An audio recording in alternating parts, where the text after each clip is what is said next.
बिस्मिल्लाहिर्रहमानिर्रहीम। अस्सलामुअलैकुम। मैं यकूब बलोच, आप देख रहे हो मेरा YouTube channel Yakub Khan technical solar system. तो फ्रेंड्स, आज की मेरी वीडियो INVT में OU3 का फ़ाल्ट क्यों आता है और इसके आने की क्या वजूहात है और इसे कैसे हल करना है बताते हैं आपको इसी वीडियो में। वीडियो शुरू करने से पहले आपसे छोटी सी दरख्वास्त है, अगर मेरे चैनल पर न्यू है और मेरे चैनल को सब्सक्राइब नहीं किया अभी तक तो चैनल को सब्सक्राइब कर दे और बेल आइकन को भी दबा दें ताकि आने वाली वीडियो की नोटिफिकेशन हर वक्त बआसानी आपको मिलती रहे। तो फ्रेंड्स, बात करते हैं OU3 फ़ाल्ट की। तो ये OU3 फ़ाल्ट INVT में क्यों आता है और इसे कैसे हल करना है। इसके आने की वजह यह है, ये ओवर वोल्ट फ़ाल्ट है। अगर आपके सोलर पैनल से वोल्ट ज़्यादा आ रहे होंगे और VFD INVT में वोल्ट कम सेट किए गए हैं तो उस वक्त OU3 का एरर आता है। इसके ठीक करने के 3 तरीके हैं। OU3 फ़ाल्ट ठीक करने के 3 तरीके हैं।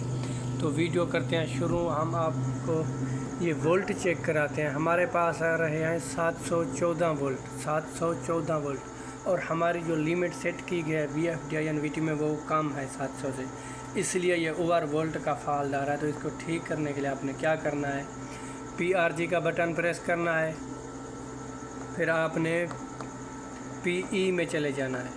ये PE आ गया। फिर आपने डेटा एंट्री का बटन प्रेस करना है, दोबारा भी डेटा एंटर का बटन प्रेस करना है। इधर आपने पासवर्ड लगाना है VFD पर। तो तमाम VFD INVT पर 40721 पासवर्ड लगता है। तो मेरे VFD पर भी 40721 पासवर्ड काम करता है। तो फिर आपने करना है डेटा एंटर का बटन प्रेस।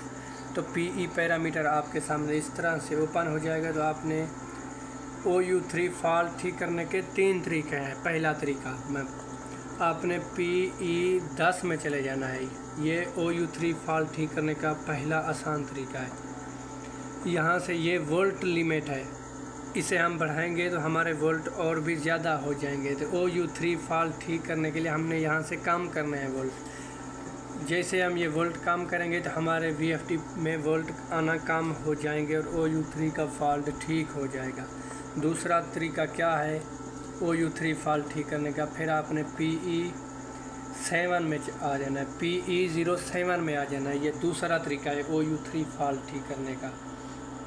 फिर आपने करना है डेटा एंटर का बटन प्रेस। तो ये वोल्ट सेटिंग है, इधर 600 वोल्ट VFD में सेट हैं और हमारे पास वोल्टेज 700 से भी प्लस आ रहे हैं, तो इसलिए OU3 है। हम इसे जैसे ही बढ़ाएंगे ये OU3 फ़ाल्ट ऑटोमेटिक ठीक हो जाएगा। ये देखो, ये OU3 फ़ाल्ट ठीक हो गया। तीसरा तरीका क्या है OU3 फ़ाल्ट, हम जैसे इस लिमिट को कम करते हैं तो फिर दोबारा OU3 फ़ाल्ट आ जाता है और ये देखो बटन के दबाने से भी नहीं जा रहा। तो तीसरा तरीका ये है OU3 फ़ाल्ट ठीक करने का। आपने फिर भी आपने PE में जाना है। तीसरा आसान तरीका जो है, सबसे आसान तरीका ये है OU3 फ़ाल्ट हटाने का। इधर वही आपने पासवर्ड लगाना है 40721। फिर आपने PE 04 में चले जाना है। ये सबसे आसान और पहला आसान तरीका है OU3 फ़ाल्ट ठीक करने का। फिर आपने डेटा एंट्री का बटन प्रेस करना है। ये वोल्ट लिमिट है, इधर 380 वोल्ट है। आपके पास 220 हो या 380 हो तो आपने OU3 फ़ाल्ट ठीक करने के लिए इसको बढ़ा देना है। जैसे ही मैं इसे बढ़ाऊंगा ये OU3 फ़ाल्ट ऑटोमेटिक ठीक होगा।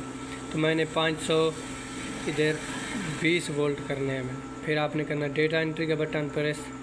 फिर आपने आ जाना है फुल बैक। तो ये देखो OU3 फ़ाल्ट ऑटोमेटिक फिर ठीक हो गया। तो इसे जब भी हम कम करते हैं तो OU3 का फ़ाल्ट आ जाता है ऑटोमेटिक।